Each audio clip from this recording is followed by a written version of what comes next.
Welcome back to Make Your Love Life. My name is Amber, and today we're in the living room and we'll be revisiting my Tunisian sampler blanket project and going over the next 4 squares. So let's get into it. Square number 41 is called the Houndstooth square. The lady did say that the pattern will be more obvious if you use thicker thread and a smaller needle, which I am not willing to change that for this blanket. That's one thing I'm trying to keep consistent with, is having the same yarn and the same needle throughout to just try to keep things consistent. But what's interesting is this is the honeycomb stitch. So here's a honeycomb stitch in one color, and this is what happens when you do it in 2 colors. So it was not a new pattern to be learned, but it was a exercise in seeing what happens when you do 2 different colors with the same pattern and see how it changes. But on hers, these white kind of star things were very, very tight, and the darker color was wider.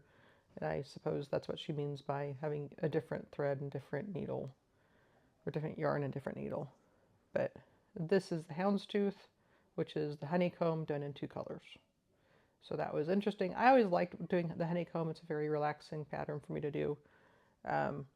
So it was a curious exercise in what happens when you use 2 colors. So that's number 41. Number 42, she called the wheat stitch, and it's a combination of the full stitch and the simple stitch. And when you're doing your return pass, you're doing gathering.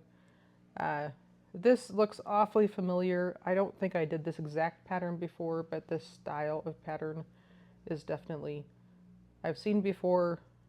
I went ahead and did it because I thought it was interesting and different, but there wasn't really a whole lot of new aha moments with it.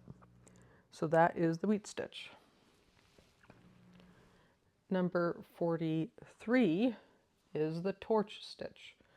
And in this one, I got to learn the new stitch, which was the extended full stitch. And it got me into learning about extended stitches. And extended stitches is any basic stitch, and then at the end of it, you add a chain on the top. And so it makes it a little bit taller than the normal version of that stitch. So if you had a simple stitch, you do a simple stitch, chain 1, and then move on to the next simple stitch. Pardon my finger. I got a blister from raking the yard, but just ignore it. I'll hold my thumb that way. It's kind of awkward. So in this one, when you are doing these stitches up top on this row, these are extended full stitches. And so it makes it a little bit taller than it would normally be. But I thought this was a nice pattern. You can distinctly see the little torch. This is the handle, and then these are the flames coming off of it. And it makes a nice, loose, light fabric, and it worked up really fast. So I enjoyed that one, and that was called the torch stitch.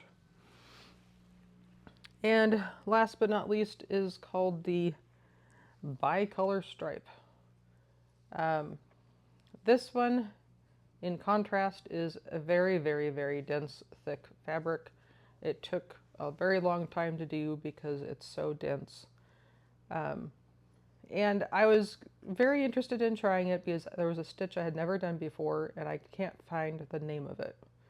I don't know what the name of it would be, but it's kind of like a modified purl stitch.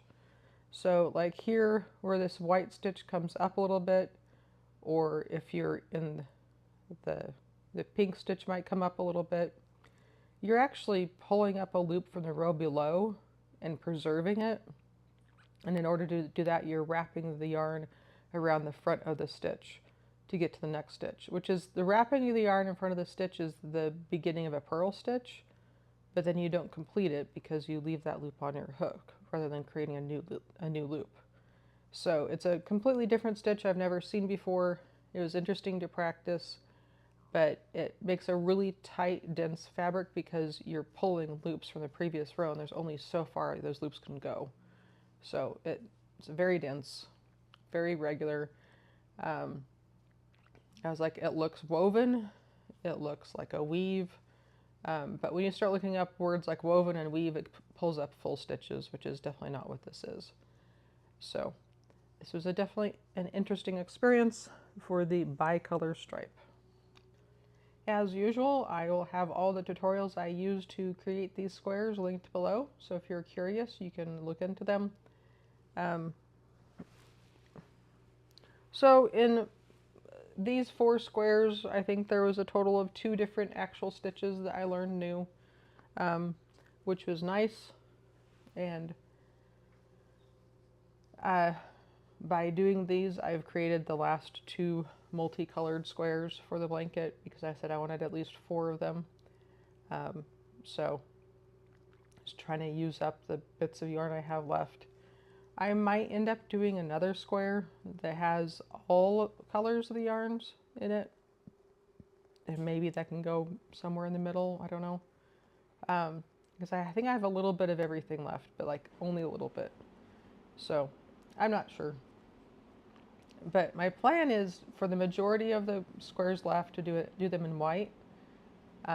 If I run out of white and need to purchase yarn, then I'll reconsider. It's just a hard situation because it's like I have, what, 12 more squares to go, and I'm running out of thread and yarn. So I don't really necessarily want to get one skein more of all of the colors because then I'll definitely have leftover.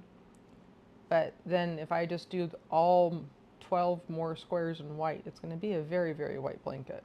So I have some thinking to do as to what I want to do when I go about and purchase more yarn, because I definitely will need more yarn regardless in order to finish all the edging, because I have 3 skeins of this variegated yarn that has all the colors I used in it, but I don't think 3 skeins is enough to edge the whole thing. So there's going to be a yarn purchase, but I'm not quite sure what it will entail. But progress is being made. I am feeling better. And as usual, my mind's going to, how is this all going to go together? I may need to pause and try joining some squares together, just to reassure myself it's going to work. But then it's kind of hard to decide which squares to join together if I don't have all of them to lay out the pattern and decide how they're going to go together. So I don't know. Things to think about. I hope you're doing well. And if you're interested in any more crocheting content, I'll have the playlist listed beside me. Until next time, feel free to like and subscribe. Bye.